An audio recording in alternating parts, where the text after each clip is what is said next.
예수 믿는 성도들이 이 땅을 살면서 도저히 어떻게 할 수 없는 상황을 만나는 경우가 있습니다. 예를 들면 사업을 하다가 비정상적인 금전 요구를 받을 때가 있습니다. 상대방이 뇌물성 금전을 요구할 때가 있지 않습니까? 뇌물을 안 주면 도저히 허가를 못 받는 경우가 있습니다. 이런 경우에 어떻게 합니까? 하나님의 방법이 아니라는 것을 알면서도 울며 겨자 먹기 식으로 주는 경우가 있습니다. 물론 하나님의 백성으로서는 절대 해서는 안 될 일이긴 합니다. 그런데 도저히 그렇게 하지 않고서는 안 되는 경우가 있습니다. 어쩔 수 없이 타협을 하는 경우가 있습니다. 이걸 다 보고 계신 하나님은 우리가 이렇게 하는 걸 보고 어떻게 생각하십니까? 야, 너도 어쩔 수 없는 속물이구나. 나를 배신하고 신앙을 버렸구나. 야, 실망이다. 그러십니까? 그렇지 않습니다. 이런 우리를 불쌍하게 보십니다. 어쩔 수 없는 인간, 연약해서 넘어질 수밖에 없는 우리의 모습을 보시고 안타까워 하십니다. 책망하기보다는 오히려 불쌍히 여기십니다. 그렇다고 이렇게 하는 것이 잘했다, 잘한 일이다 그런 뜻은 아닙니다. 본래 우리가 살고 있는 세상은 모순과 부조리가 가득합니다. 이치에 맞지 않고 서로 조화를 이룰 수 없는 경우가 있습니다. 아무리 애를 써도 우리가 우리를 둘러싸고 있는 이 세상을 거스를 수 없고 극복할 수 없는 게 우리의 현실입니다. 알베르 까미라고 하는 실존주의 철학자는 그 대표적인 예로 그것이 바로 죽음이다라고 말을 했습니다.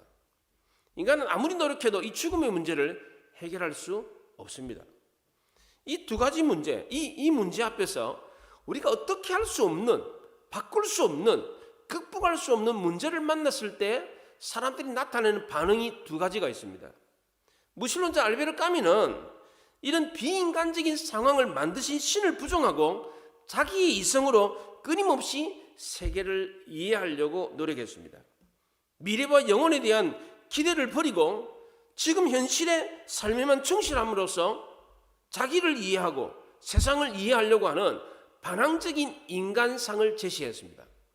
또 다른 한 부류는 인간의 분명한 한계를 인정하고 누군가를 의지하며 사는 길을 택하는 것이었습니다. 그 대표적인 예가 덴마크의 철학자 키에르 케골이었습니다. 그는 모든 인간은 단독자로 하나님 앞에 설 수밖에 없다라고 했습니다. 인간은 아무리 발버둥을 쳐도 하나님의 시선에서 벗어날 수 없기 때문에 신 앞에 설 수밖에 없다 그렇게 말을 했습니다. 오늘 본문은 모순과 부조리에 가득 차 있는 세상에 살고 있는 다윗에 대한 이야기를 하고 있습니다. 다윗은 사울왕의 추격을 피해 도망가다가 죽음 직전에 하나님의 도우심으로 위기를 벗어난 일이 있었습니다. 다윗이 아둘람 굴에 있었을 때에 하필이면 그 굴에 사울왕이 용변을 보려고 들어왔습니다. 다윗이 그 굴에 있다는 것이 발각되어지면 꼼짝없이 다 죽습니다. 그런데도 오히려 다윗은 용변을 보고 있는 사울왕 뒤를 다가가지고 사울왕의 겉옷자락을 살짝 베었습니다. 사울이 용변을 보고 난 뒤에 굴에서 나갔을 때 다윗도 굴에서 나와가지고 건너편 산 위에 올라가가지고 사울왕의 겉옷자락을 흔들어 보이면서 내가 당신을 죽일 수 있었지만 죽이지 않았다는 의사를 표했습니다. 하길라 산 기슭에서도 마찬가지입니다. 사울이 죽여가는 군인들과 함께 산기슭에서 잠을 자고 있었을 때 다윗이 아비새와 함께 그 적진에 들어가가지고 사울왕 앞에서 사울왕 머리에 있는 물병과 창만 가지고 나왔어요. 그리고 산 맞은편에 가서 그 창과 물병을 흔들어 보이면서 다윗이 사울을 죽일 의사가 없다는 것을 밝혔습니다. 사울은 자신의 잘못을 깨닫고 내가 다시는 너를 죽여가지 않겠다라고 맹세를 했습니다. 이런 경험을 두 번이나 했는데도 다윗은 사울을 믿을 수가 없었습니다. 언제 또 마음이 변해가지고 다윗을 추격해 올지 알 수가 없었습니다. 다윗 역시도 마음이 불안할 수밖에 없었습니다. 그렇게 두 번씩이나 하나님의 도우심으로 죽음의 위기를 극복하고 승리를 경험했는데도 다윗은 오히려 하나님께로부터 더 멀어졌습니다. 마음이 더 불안했고 사울의 말을 도저히 믿을 수가 없었습니다. 아둘람 굴에서 다윗이 사울을 죽이지 않고 겉옷자락만 베었을 때 사울은 내가 다시는 너를 죽여가지 않겠다라고 맹세를 했는데 그 맹세를 깨뜨리고 또 다윗을 죽이게 했습니다.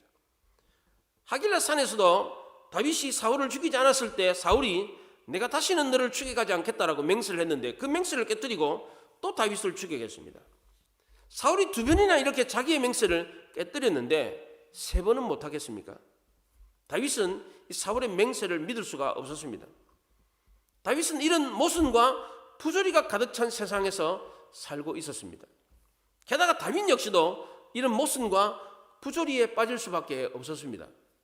전에 블레셋 왕 아기스에게 가서 망명을 했다가 톡톡히 창피만 당하고 도망을 나왔습니다. 아기스의 신하들이 다윗을 알아보았습니다.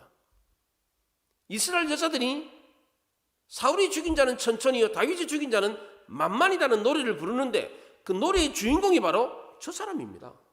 저 다윗이라는 자가 골리앗을 죽이고 이스라엘의 영웅이 된 사람입니다. 다윗은 그것을 알고 그 자리에서 그냥 미친 척을 했어요. 침을 질질 흘리면서 막 미친 척을 해가지고 겨우 간신히 빠져나왔습니다. 근데 그것을 다시 찾았다는 겁니다. 다윗이 모압에 갔을 때 하나님이 갓 선지자를 보내가지고 이방 땅에서 사는 것을 책망을 했어요. 다윗이 아무리 힘들더라도 이방 땅에 가서는 안 된다 이 말씀을 했습니다. 그런데 또다시 블레셋 이방 땅으로 도망갈 수밖에 없었습니다. 지금 다윗은 혼자 간 것이 아니라 600명의 군사를 거느리고 블레셋 가드 아기스 왕에게 갔습니다. 남자 장정만 600명이니까 여자와 어린아이, 노인들까지 합치면 적어도 2000명이나 되는 사람들을 거느리고 블레셋에 망명을 한 겁니다. 이 많은 사람들을 데리고 도망을 다니면서 먹여 살려야 되니까 이게 쉬운 일입니까? 정착해서 2000명의 사람을 먹여 살리는 것도 힘든데 도망을 다니면서 어떻게 그 많은 사람들을 먹여 살릴 수 있겠습니까? 그래서 다윗은 어쩔 수 없이 또다시 블레셋 가드 아기스 왕을 찾아갈 수밖에 없었습니다.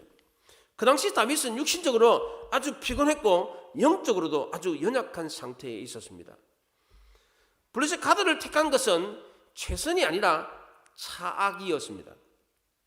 다른 선택의 여지가 없어서 어쩔 수 없이 택한 악이었습니다.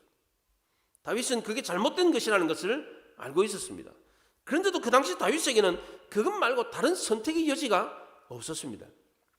모압으로 망명하자니 모압은 약속 국가였기 때문에 다윗을 지켜줄 수가 없었습니다. 게다가 다윗이 하나님께로부터 꾸중을 들었기 때문입니다. 하나님이 갓 선지자를 보내가지고 너 모압에 있지 말고 이스라엘 땅으로 돌아가라라고 말씀하셨기 때문에 모압으로 갈 수도 없었습니다. 그렇다고 이스라엘 영내에 머무를 수도 없었습니다. 가는 곳마다 고발자가 생겼습니다. 게다가 다윗을 영접해 주는 사람들까지 피해를 입었습니다. 어느 누구에게 아는 사람에게 몸을 의탁할 수가 없었습니다. 그럼 선택은 사울의 힘이 미치지 못하는 것을 택할 수밖에 없는 것이었습니다. 그것이 바로 블레셋이었습니다. 오늘 1절에 다윗이 그 마음에 생각하기를 그랬습니다. 다윗은 하나님께 묻고 기도하고 자신의 거처를 결정하지 않았습니다. 자기 마음속으로 생각하기를 이스라엘을 떠나서 블레셋으로 망명해야 되겠다라고 생각하고 결론을 내렸습니다. 다윗이 과거에 창피를 당하고 겨우 도망쳐 나왔던 블레셋 가드를 다시 찾은 것은 그만큼 절박했기 때문입니다. 그와 같은 창피를 또 당한다고 하더라도 또 죽음의 위기를 겪는다고 할지라도 어쩔 수 없다라고 하는 절박함이 있었습니다. 다행히 블레셋 가드왕 아기스는 이런 모습으로 망명해온 다윗을 받아주었습니다. 다윗이 사울에게 쫓겨가지고 고초를 겪고 있다는 사실을 알았고 이번에는 다윗이 혼자 온 것이 아니라 600명의 군사를 거느리고 왔기 때문입니다. 그 당시에는 전쟁이 아주 자주 발생해서 용병이 많이 필요한 시대였습니다. 아기스 왕은 다윗이 600명의 군사를 거느리고 왔기 때문에 다윗을 거절할 이유가 없었습니다. 아기스 왕은 다윗에게 시글락을 영토로 주었습니다. 하나님의 도성을 떠나서 세상 나라 블레셋으로 갔을 때 다윗은 비로소 마음의 안정을 되찾았습니다. 하나님의 나라 이스라엘 경내에 있었을 때는 다윗은 마음의 안정을 찾을 수가 없었습니다. 늘 불안하고 늘 긴장의 끈을 늦출 수가 없었습니다. 그런데 블레셋 땅 시글락에 들어갔을 때는 그렇지가 않았습니다. 더 이상 자기를 공격해오는 세력이 없어서 마음의 안정을 찾았습니다. 이제는 다윗이 2다리 쭉 뻗고 잠을 잘 수가 있게 되었습니다. 그런데 문제는 다윗이 이런 결정을 한 것이 옳았느냐 하는 겁니다. 하나님이 다윗의 이런 결정을 어떻게 보셨습니까? 좋게 보셨습니까? 그렇지 않습니다. 오늘 보면 사무엘상 27장에는 하나님이라는 단어가 단 하나도 나오질 않습니다. 다윗이 블레셋 땅 시글락에 있는 동안 하나님은 단 한 번도 다윗에게 말씀을 주지 않았습니다. 다윗이 모압에 가 있었을 때는 갓 선지자를 보내가지고 너가 이스라엘 영내로 돌아가야 된다라는 말씀을 해주셨습니다. 그게 하나님의 뜻이었고 하나님의 명령이었습니다.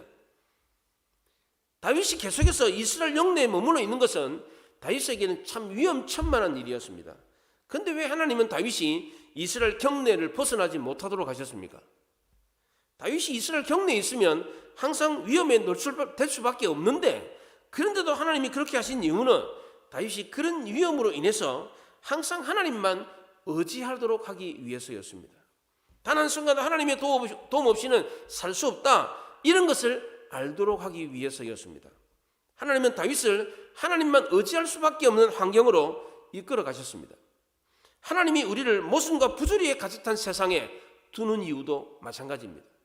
우리가 아무리 어떻게 애를 써도 해결할 수 없는 문제를 만났을 때 하나님을 찾기 때문입니다.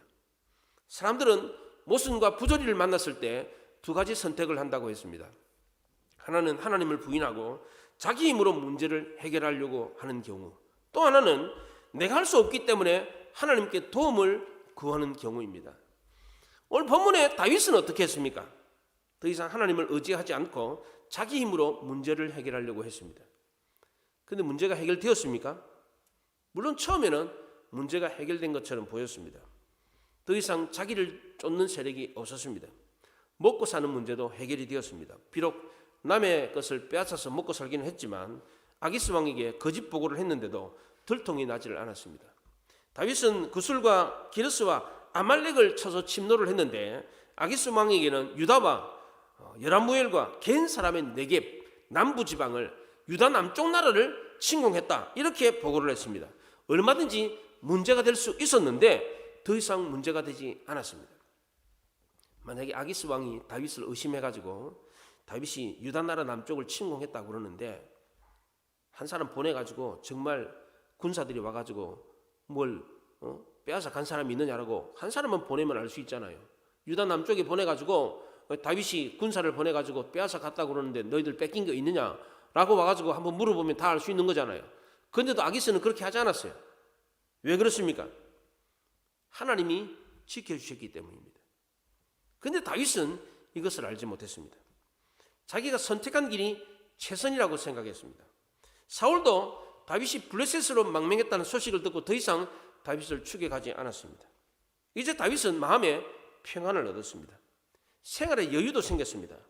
이제는 더 이상 떠돌아다니지 않아도 되었습니다. 한 곳에 정착하면서 안정된 삶을 영위할 수 있었습니다. 위험한 순간이 없는 것처럼 보였습니다. 그런데 안타깝게도 다윗은 마음의 안정과 생활의 안정을 되찾았을 때 하나님을 멀리 떠나버렸습니다. 위기와 고통의 순간에 있을 때에는 비록 힘들었지만 다윗은 그 어느 때보다도 하나님께 더 가까이 가 있었습니다. 힘들기 때문에 더 많이 하나님을 의지했습니다. 그런데 그 힘들고 어려운 것이 없어지니까 금방 하나님으로부터 멀어져 버렸습니다. 세상 나라 블레셋으로 들어가 버렸습니다. 하나님이 선지자까지 보내가지고 가지 말라고 했는데도 이 말을 듣지 않았습니다. 왜 이렇게 되고 말았습니까? 왜 다윗이 금방 세상으로 돌아서 버리고 말았습니까? 첫째는 환경적인 요인으로 볼 때에 다윗에게 불어닥친 고난의 태풍이 사라졌기 때문입니다. 마음의 여유가 곧 다윗을 타락하게 만들었습니다. 힘들고 어려울 때는 하나님이 아니고서는 의지할 데가 없었기 때문에 울며불며 하나님만 찾았습니다. 그러다가 그 어려움이 사라지니까 금방 세상으로 돌아가 버렸습니다. 두 번째로 정신적인 요인으로 볼 때 다윗에게 생각할 여유가 생겼기 때문입니다.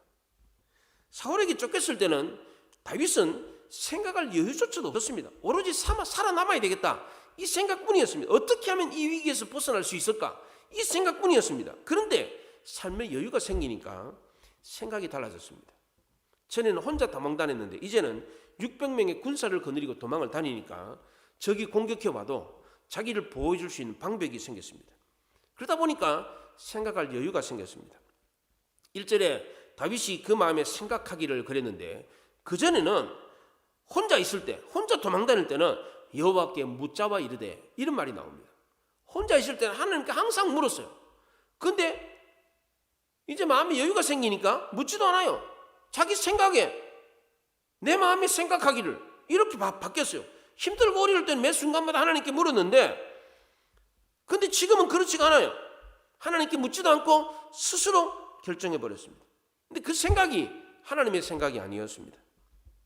우리가 생각하는 시간을 갖는 것은 마치 여자들이 거울 앞에서 거울을 보면서 화장하는 것 같은 행복한 시간일 수가 있습니다.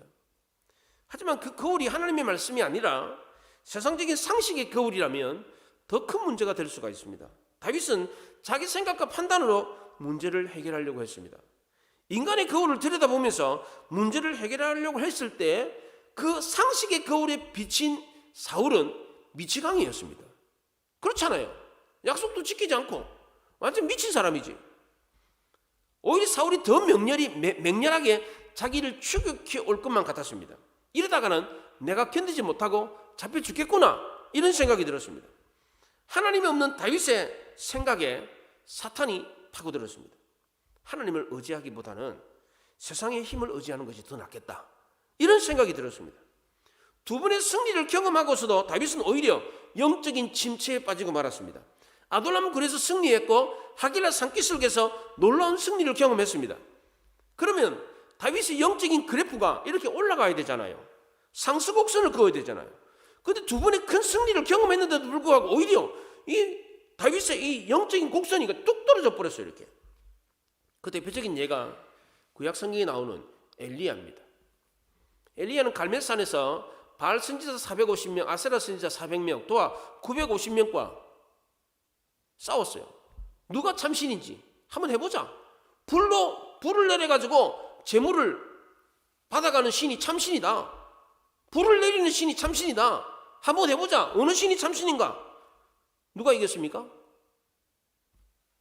엘리야 혼자서 950명을 대항해가지고 이겼습니다. 하나님이 불을 내려가지고 그 재물을 핥았습니다. 큰 승리를 경험하고 난 뒤에 엘리야는 더 힘을 얻어서 하나님께 쓰임을 받아야 했습니다. 그런데 엘리야의 영적인 그래프가 승리하고 난 뒤에 뚝 떨어져 버렸어요.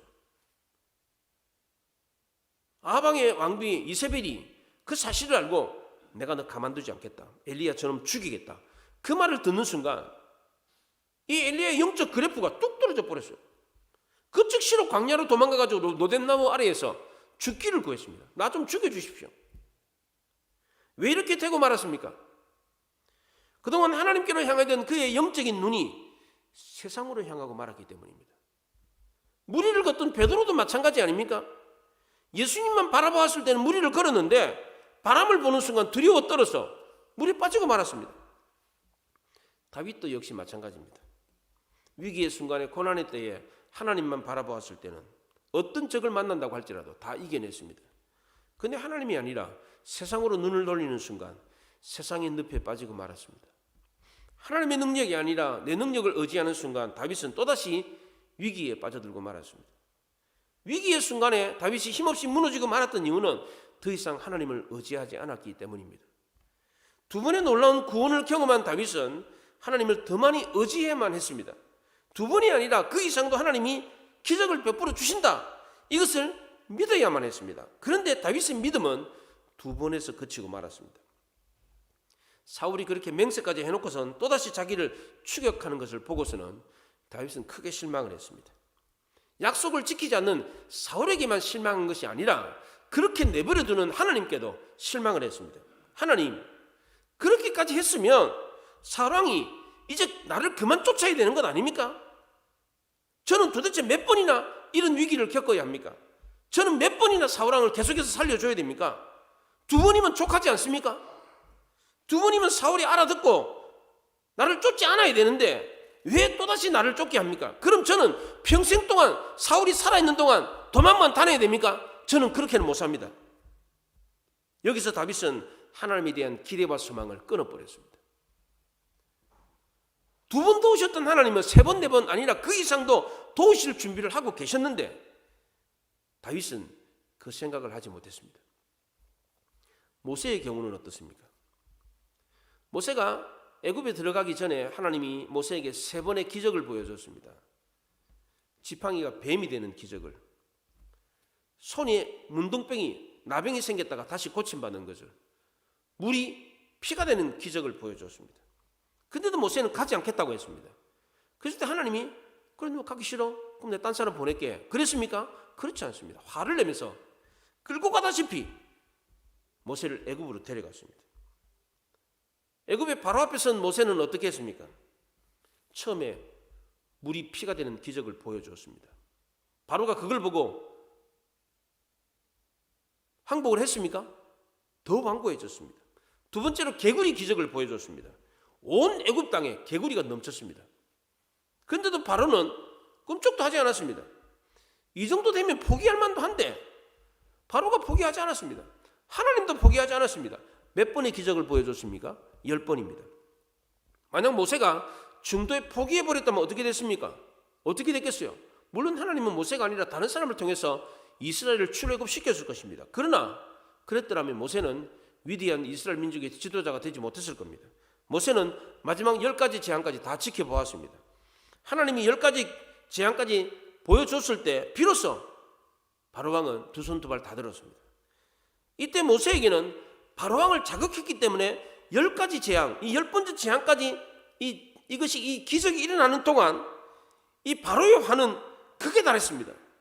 내가 계속해서 지금 나를 통해서 기적이 일어나는데, 애굽에 큰 재앙이 일어나는데 바로가 열받아가지고 나를 죽이면 어떡하나, 이런 두려움이 생겼습니다. 그런데도 모세는 10가지 재앙까지 다 지켜보았습니다.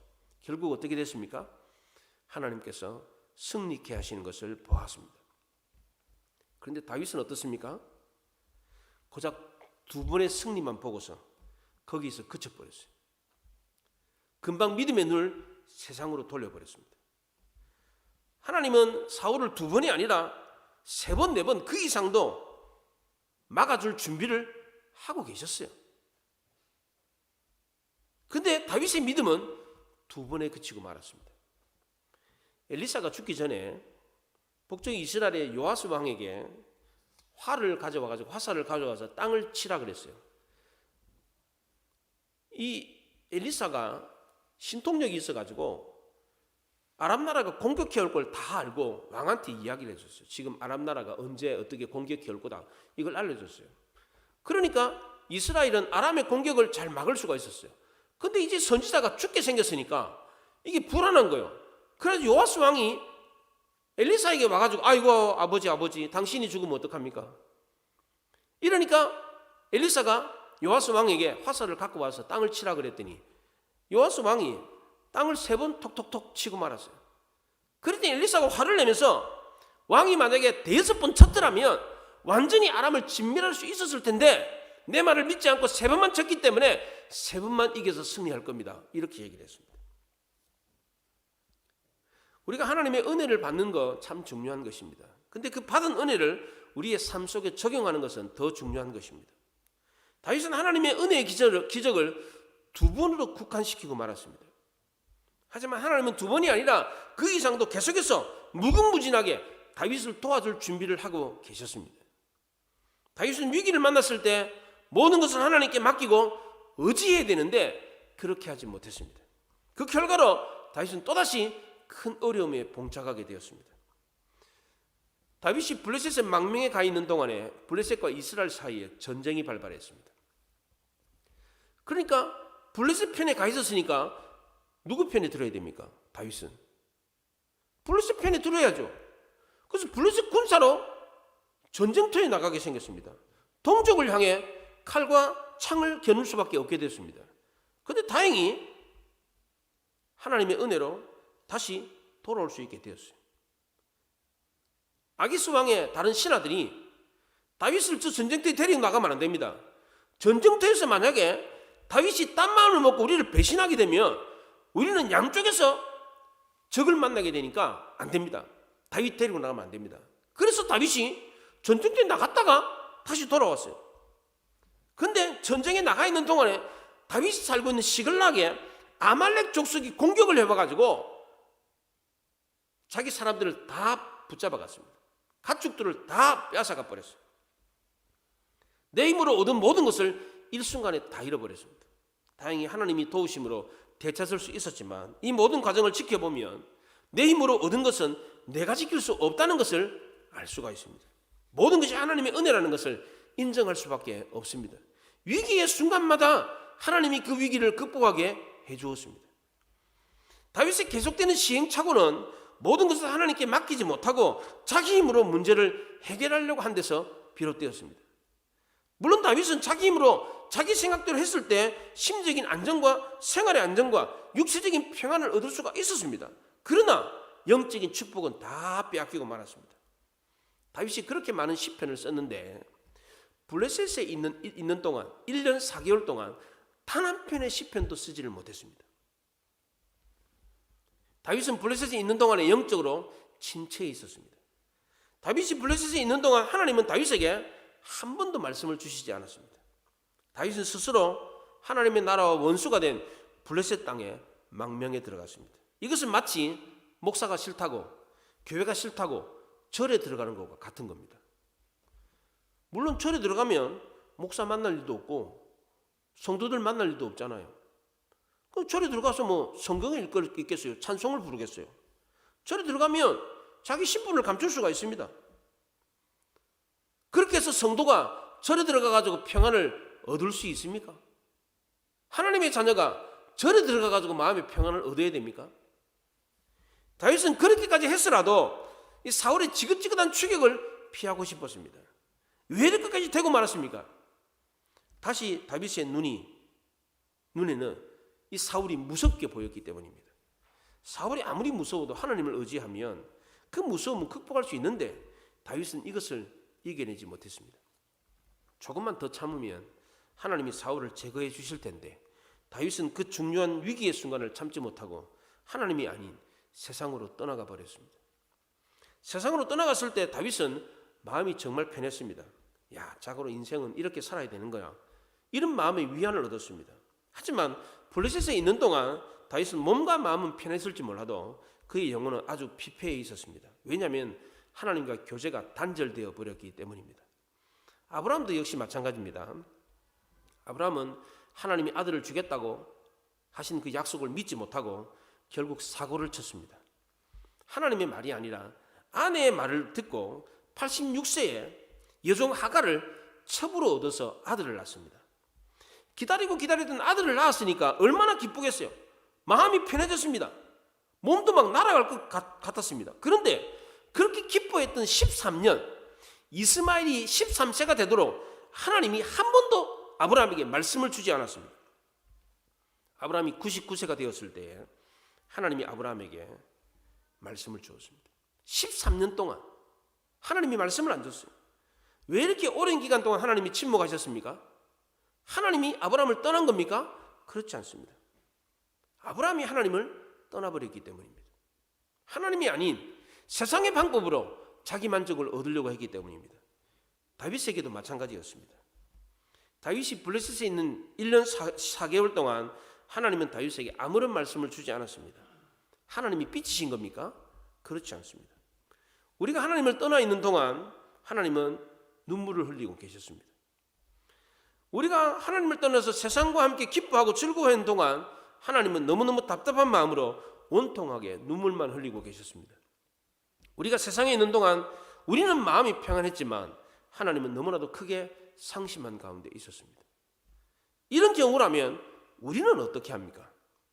자기를 의지했던 사람이 자기를 의지하지 않고 다른 사람을 의지하고 사랑했을 때 거기에 빌붙어 가지고 평안을 누리고 있을 때 사람들은 어떻게 합니까? 그래, 너 그 사람한테 붙어가지고 잘 되는가 보자. 심통을 부리고 불편한 심기를 드러냅니다. 모든 지원을 다 끊어버리고 실컷 고생하도록 만들어둡니다. 그렇잖아요? 그런데 하나님은 어떻게 했습니까? 그렇지 않습니다. 오히려 다윗을 형통하게 해주었습니다. 다윗이 아기스 왕에게 은혜를 입도록 했습니다. 시글락을 얻었습니다. 이 시글락은 훗날 이스라엘의 영토가 되었습니다. 이 아기스 왕은 나중에 다윗이 왕이 되었을 때도 살아 있었습니다. 솔로몬이 왕이 되었을 때도 살아 있었습니다. 이 아기스 왕이 자기가 땅을 주었던 그 시글락이 나중에 이스라엘의 영토가 되어버립니다. 하나님은 엉뚱한 길을 선택해서 이 다윗의 이 결정을 평탄하게 인도해 주었습니다. 다윗이 시글락에 머무는 1년 4개월 동안 아무런 문제가 발생하지 않도록 도와주었습니다. 하나님은 다윗이 블레셋 가드에 머무르 있는 동안에 아기스 왕의 신임을 얻게 했습니다. 아기스는 다윗을 영원히 내 부하가 되리라 이렇게 말했고, 아기스가 다윗을 보면서 허물을 본 적이 없다. 악이 있음을 보지 못했다. 내 목전에 하나님의 전령같이 행한다. 다윗을 내 머리를 지키는 자로 삼겠다. 이렇게 말을 했습니다. 이 정도로 아기스 왕의 신임을 얻었습니다. 하나님이 그를 도와주었기 때문입니다. 심지어 하나님은 다윗이 아기스에게 거짓말을 했는데도 그 거짓말이 들통나지 않도록 보호해 주었습니다. 다윗은 이스라엘이 아닌 아말렉을 쳐서 전과를 올렸습니다. 그렇게 해놓고서는 아기스 왕에게는 이스라엘을 쳐서 전리품을 얻은 거다. 이렇게 거짓을 고했습니다. 그 당시에는 약탈 경제였습니다. 강한 자가 약한 자의 것을 빼앗아서 먹고 사는 그런 시대였습니다. 다윗은 전문적으로 도둑질해서 먹고 사는 이 아말렉 족속을 쳐서 그 소유를 탈취했습니다. 그런데 생존자들을 단 한 사람도 살려두지를 않았습니다. 왜냐하면 한 사람이라도 살려뒀다가는 그 사람이 아기스한테 가가지고 고자질을 하면 다윗은 다시 위험에 처해질 수 있었기 때문입니다. 그래놓고서 다윗은 아기스에게 아말렉이 아니라 이스라엘을 쳐서 전리품을 얻은 거다라고 거짓을 고했습니다. 다윗이 자기 힘으로 악한 자를 징벌하고 그들의 전리품을 빼앗아서 왕의 신임까지 얻었으니까 일석이조다.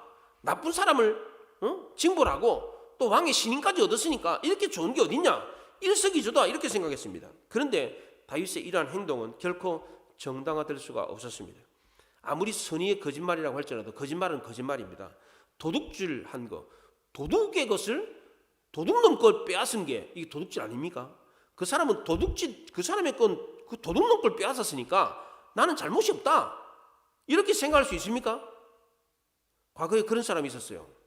과거에 서울시장 했던 사람 참여연대 만들어가지고 대기업에 가가지고 피켓 흔들면서 대기업으로부터 돈을 빼앗았던 사람이 있었습니다. 합법적으로 했어요. 합법적으로. 한다는 말이 그 사람들도 다 사기쳐가지고 그렇게 나쁜 짓 해가지고 돈 버는 거 그거 내가 좀 받았는데 뭐가 잘못이냐 그렇게 말을 했어요. 다윗이 하는 얘기하고 똑같은 얘기입니다. 도둑놈 거 빼앗았는데 내가 뭐가 잘못된 거냐 그런 얘기를 했습니다. 홍길동이 부하들에게 이런 얘기를 했습니다. 우리가 비록 어적이기는 하지만 우리도 나라의 법을 어겼으니까 이곳에서 더 이상 살 수가 없다. 다른 곳에 가서 도둑질이 아니라 어렵게 살아보자 이런 얘기를 했습니다. 나쁜 탐관 오리의 재물을 빼앗아가지고 가난한 사람에게 주었던 홍길동도 이런 얘기를 했습니다. 도둑질은 그 어떤 것으로도 정당화될 수 없다는 겁니다. 다윗은 블레셋 땅에 있으면서 신앙의 순수성을 잃어버렸습니다. 전에는 사울의 겉옷자락만 뺀 것 그것조차도 죄라고 여기고 두려워 떨었는데 이제는 도둑질을 했어요. 살인을 저질렀습니다. 그런데도 그게 죄라고 생각하지 않았어요. 또 거짓말도 너무 쉽게 했어요. 왜 이렇게 변해버렸습니까? 하나님께로부터 멀리 떨어져 버렸기 때문입니다. 모순과 부조리가 난무한 이 세상 속에서 자기 멋대로 사는 사람들은 그게 죄라는 사실을 모릅니다.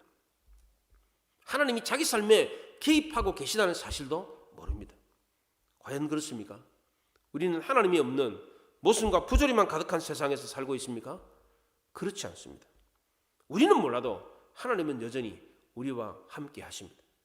다윗이 그술과 기르스와 아말렉을 약탈하고선 그게 탄로나지 않도록 하기 위해서 모든 사람들을 다 죽였는데 이것은 하나님이 사울에게 명령한 것이었습니다. 과거에 이스라엘이 아말렉과 전쟁을 할 때 하나님이 한 사람도 남김없이 다 죽이라 그랬는데 사울은 그렇게 하지 않았습니다. 그런데 다윗이 자기를 지키려고 자기 거짓말이 들통나지 않도록 하기 위해서 아말렉 사람들을 다 죽여버렸습니다. 이게 결국은 하나님의 명령을 성취한 꼴이 되었습니다. 다윗이 이스라엘의 망명에 가 있는 동안 사울은 블레셋과 전쟁을 하게 되었는데 이 전쟁에서 사울이 죽습니다. 사울은 다윗이 블레셋에 망명가 있었기 때문에 이 다윗의 도움을 받지 못합니다. 그리고 블레셋과 전쟁에서 죽습니다. 이것은 하나님이 사울을 패하고 다윗을 왕으로 세우려고 하는 섭리에 따른 것이었습니다. 하나님은 어떤 경우라도 손해를 보는 법이 없습니다. 실수하는 법이 없습니다. 우리가 아무리 자충우돌하고 이랬다 저랬다 해도 하나님은 모든 것이 합력해서 선을 이루게 하십니다. 다윗은 개인적으로 하나님을 떠나 있었지만 하나님은 그런 다윗을 떠나지 않으셨습니다. 하나님은 다윗이 무엇을 어떻게 하든지 다 합력해서 선을 이루셨습니다. 이걸 보면 하나님이 우리의 모든 것을 다 지켜보고 계시다, 우리의 삶에 개입하고 계시다는 것을 알 수가 있습니다. 그렇다면 우리가 사는 이 세상이 모순과 부조리로 가득 차 있다고 하더라도 하나님이 계시다는 것을 인정할 수밖에 없는 것입니다. 특히 하나님은 하나님을 사랑하는 사람, 하나님의 뜻대로 부르심을 입은 자들에게는 모든 것이 합력하여 선을 이루게 하십니다. 다윗이 자충우돌했지만 하나님은 그를 통해서 모든 것이 합력하여 선을 이루게 하셨습니다. 우리도 우리 삶이 아무리 힘들고 어렵다고 하더라도 하나님을 사랑하고 하나님의 뜻대로 살려고 노력하면 하나님이 모든 것에 합력하여 선을 이루게 한다는 사실을 믿으시기 바랍니다. 비록 우리 삶이 모순과 부조리로 가득 차 있다고 하더라도 여기에 하나님이 계시다는 것을 알고 모든 것을 하나님께 맡기고 하나님의 도움을 구해서 실제적으로 하나님이 개입하시고 도우시는 것을 경험하는 이 놀라운 경험을 할 수 있기를 바랍니다. 기도하겠습니다. 말씀을 생각하며 기도하겠습니다. 하나님, 우리 삶에 하나님이 함께 계시다는 사실을 알게 해 주옵소서. 우리가 살고 있는 세상은 모순과 부조리가 가득합니다. 어찌할 수 없는, 이러지도 못하고 저러지도 못하는, 죄를 안 지을 수 없는 그런 상황에 놓여 있지만 그렇다고 하더라도 이 모든 것을 하나님이 다 알고 계시고 하나님이 모든 것이 합력하여 선을 이루게 한다는 사실을 알고 하나님을 사랑하고 하나님의 뜻대로 살려고 노력해서 하나님의 개입하심과 하나님의 섭리를 경험하여 승리를 경험하는 조정들 되게 해 주옵소서. 다 같이 기도합니다.